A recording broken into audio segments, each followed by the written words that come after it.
Station, this is Houston. Are you ready for the event? Yes, we're ready for the event. White House, this is Mission Control, Houston. Please call station for a voice check. Do you hear me? Yes, sir. We have you loud and clear. Well, that's what we like. Great American equipment that works. And this isn't easy.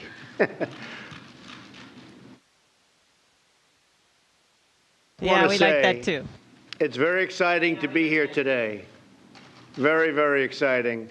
And to speak to you live with three brave American astronauts. These are our finest. These are great, great Americans, great people. Two join us from orbit aboard the International Space Station, Commander Peggy Whitson and Colonel Jack Fisher. And Peggy Whitson has been setting records, so we're going to talk about that very soon. I'm here in the Oval Office along with my daughter Ivanka and astronaut Kate Rubins, who recently returned from space and from the space station. Together we are being joined by students all across America, thousands and thousands of students who are learning. They're learning about space, learning about a lot of other things. And they're watching this conversation from the classroom. And all over, we have astronauts and we have everybody. We're flying right now 17,000 miles per hour. That's about as fast as I've ever heard. I wouldn't want to be flying 17,000 miles an hour, but that's what you do. Peggy, Jack, and Kate, I know that America's students are thrilled to hear from you. But first, I want to say that this is a very special day in the glorious history of American space flight. Today, Commander Whitson, you have broken the record for the most total time spent in space by an American astronaut, 534 days and counting. That's an incredible record to break. And on behalf of our nation and, frankly, on behalf of the world, I'd like to congratulate you. That is really something. And I'd like to know, how does it feel to have broken such a big and important record? Well, it's actually a huge honor to break a record like this, but it's an honor for me basically to be representing all the folks at NASA who make this spaceflight possible and who make me setting this record feasible. And so it's a very exciting time to be at NASA. We are all very much looking forward, as directed by your new NASA bill. We're excited about the missions to Mars in the 2030s.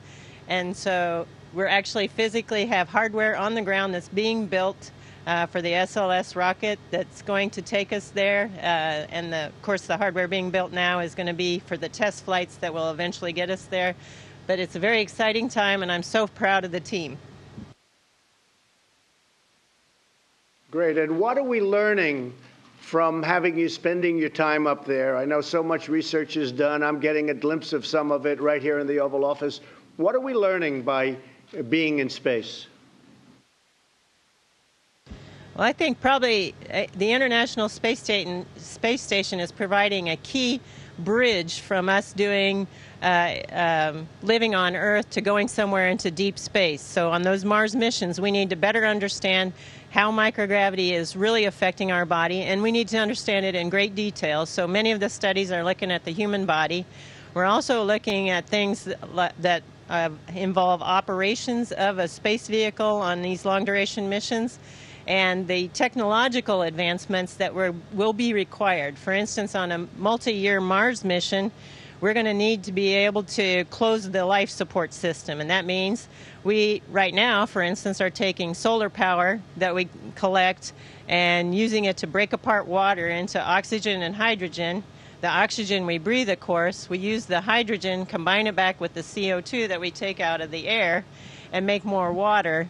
But water is such a precious resource up here that we also are cleaning up our urine and making it drinkable, and it's really not as bad as it sounds.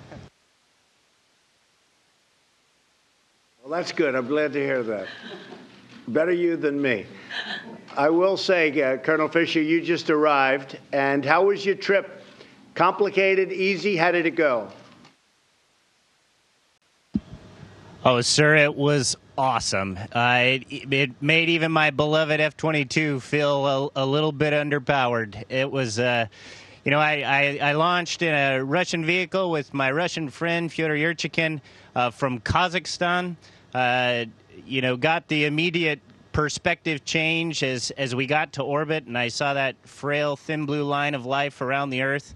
6 hours later, we're docked to the station. The next day, I install an experiment in the Japanese module that's going to be looking at new drugs and how we can make those drugs for muscular dystrophy, Alzheimer's, multi-drug-resistant bacteria, all sorts of things. A couple hours later, I watched our crewmate Thomas Pesquet, a Frenchman, drive a Canadian robotic arm to capture a spaceship from Virginia carrying 3.5 tons of cargo and science that's going to keep us busy for the next few months, and dock that to the station. Sir, it's amazing. Oh, and then, now I'm talking to the President of the United States while hanging from a wall. It's amazing. The International Space Station is by far the best example of international cooperation and what we can do when we work together in the history of humanity. And I am so proud to be a part of it. And it's also just cool. Like yesterday, I had, well, there you go.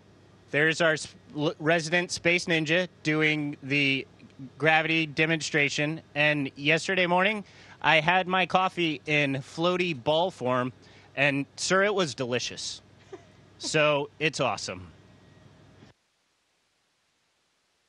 Tell me, Mars, what do you see a timing for actually sending humans to Mars? Is there a schedule, and when would you see that happening? Well, I think as your bill directed, it'll be approximately in the 2030s.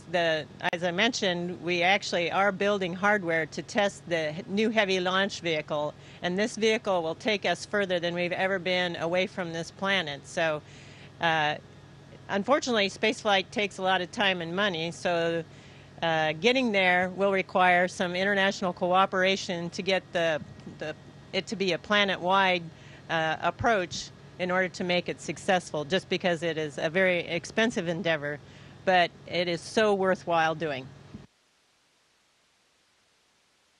Well, we want to try and do it during my first term, or at worst during my second term, so we'll have to speed that up a little bit, okay?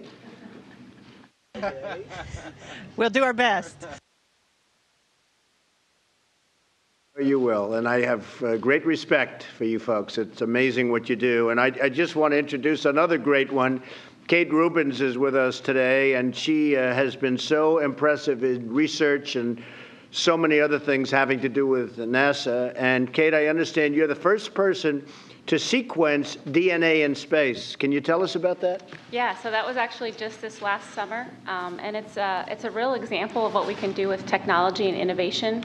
We've gotten a sequencer down to the size of your cell phone, and we were actually able to fly that on board the space station and sequence DNA. It's not just the technology demonstration, but we can actually use that to do things like detect microbes on the space station, look at astronaut health.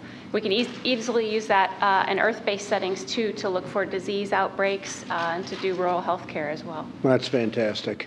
That is really great. I saw some of the work, and it's incredible. I've been dealing with politicians so much. I'm so much more impressed with these people. You have no idea. Now, speaking of another impressive person, Ivanka, you've been very much interested in this program. Tell us something about it. Hi, Dr. Whitson. First of all, congratulations on your incredible milestone today. You may know that my father recently signed the Inspire Women Act to encourage female participation in STEM fields across all aerospace areas and really with a focus on NASA. So encouraging women and girls to pursue STEM careers is a major priority for this administration. And today we are sitting with an amazing example of that, Dr. Rubins, and you, Dr. Whitson. So I would love to hear from you. What was the impetus for you to get involved in the sciences? Yeah, so when I was around Actually, 15, I actually went to a conference on DNA. And that was very inspiring for me. It was sort of the beginning of recombinant DNA and understanding biology. And so just that exposure to scientists and the kinds of things that you can do with science and technology innovation. Amazing. Dr. Whitson? For me, it was actually the Apollo program was my inspiration. And that was when it became a dream to become an astronaut. But I don't really think it became a goal until I graduated from high school when the first female astronauts were selected. And seeing those role models and with the encouragement of my parents and various mentors in college and graduate school, and when I started working at Rice, that's what made it possible, I think, to become an astronaut. And it took me a lot longer to become an astronaut than I ever really wanted it to take. But I do think I'm better at my job because of the journey. You're an incredible inspiration to us all. So I would also like to ask you one more question. I'm incredibly curious, as I'm sure all the students across the country are, to know what a day in the life in space is like. Could you share what a typical day looks like, what the challenges are, just any special moments? Well, a typical day, we wake up and look at the messages from the ground because we have a huge ground team that's working overnight to prepare, changes or the details of the tasks that we're going to be performing over the course of the day. So first thing I do is check out that, see what's changed. But on any given day, it can be so dramatically different. On one day, we might be focusing on science. On another day, we might be repairing the carbon dioxide removal system. On another day, soon, Jack and I are going to do a spacewalk. We talked about last Saturday, we did robotics operations. I love the diversity of the different activities that we do. Plus, we have over 200 investigations ongoing on board the space station, and I just think that's a phenomenal part of the day. Of course, there's also just the living and on board the space station. It's such a unique and novel environment, nothing that we're used to on the ground. And it's so special to just be in zero gravity. But Jack's the new guy here, and I think he can probably give you a better perspective on what that's like. It's still on. Well, everything here, my dad always said that if you love what you do, you never work a day in your life. And we work really hard up here, but it's not really work. It's just fun. It's like playing fort almost, only you're changing the world while you do it. And then on the off time, the other morning I was working out, and on our machine that we work out on, right below it is the cupola window. And so when you're on the kind of device where you do crunches, every time you come up, you see out the window. And it's awesome because you kind of go crunch. Oh, my gosh, that's beautiful. I got to do that again. Crunch. Oh, my gosh, that's beautiful. It's awesome. Everything we do here is fun, and it feels so great to know that we're making a difference on the ground and for the future of humanity as well. So it's an incredible job. You're making a great difference, I have to say. And this is a very exciting time for our country, and you see what's happening with our country in terms of jobs, in terms of business, and there's such excitement and such enthusiasm.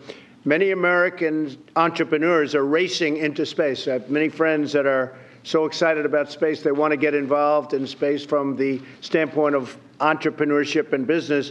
Tell us about the opportunities that could exist for the next generation of scientists and engineers. Is that something that you think a student, because you have so many students, hundreds of thousands watching, is that something that you think that students should be focusing, or should they be thinking about other subjects? What do you think are the opportunities for young students wanting to be involved in space? Sir, absolutely. I think that this is probably the most exciting time in space exploration, certainly in my lifetime. We're about to just have an explosion of activity. There is so much involvement on the space station with commercial industries and commercial partners. We have an entire program to manage the science. NASA has done a wonderful job of seeding a new industry with the Commercial Crew Program and the Commercial Cargo Program so that we can build the infrastructure we need for the future exploration. One thing I love about American entrepreneurs is once you get them going, you better stand out of their way because they're going to start trucking. And we're about to that point. NASA is taking on that expensive, hard, complex task of going further and deeper into space with the wonderful new rocket Space Launch System and Orion. And then as soon as we break open that door, this incredible infrastructure that we've been building is going to be right there to pick up the baton and continue into the stars. I would say to all the students that are watching, the time to get excited is now. If you aren't studying science and math, you might want to think about that because our future in the stars starts now, and you can be a part of that if, like Dr. Whitson, you can find that passion and work really hard, and we're gonna find a permanent foothold in the stars for humanity if you do that. Well, thank you. So well said. And I have to say there's tremendous military application in space. We're rebuilding our military like never before. We're ordering equipment, and we're going to have the strongest military that we've ever had, the strongest military that the world has ever seen, and there's been no time where we need it more. And I'm sure that every student watching wants to know what is next for Americans in space. I'm very proud that I just signed a bill committing NASA to the aim of sending American astronauts to Mars. So we'll do that. I think we'll do it a lot sooner than we're even thinking. So which one of you is ready to go to Mars? Are you ready? And I think you're ready. I know you're ready, right? We just discussed that. She'd like to go to Mars very quickly. Who's ready to go to Mars up there? We are absolutely ready to go to Mars. It's going to be a fantastic journey getting there and very exciting times. And all of us would be happy to go. But I want all the young people out there to recognize that the real steps are going to be taken in a few years. And so by studying math, science, engineering, any kind of technology, you're going to have a part in that, and that'll be very exciting. I just want to thank you very much. And Dr. Whitson, I just, congratulations. Amazing. What an amazing thing that you've done. Everybody here, I know your family, but everybody here is incredibly proud of the record you just broke. I hope that every young American watching today finds in your example a reason to love space and think about space, because many great things are going to come out, tremendous discoveries in medicine and so many other fields. So thank you very much. I want to say God bless you. God bless America. We are very, very proud of you and very proud of your bravery. Thank you very much. Thank you, darling. Thank you very much. Thank you, sir.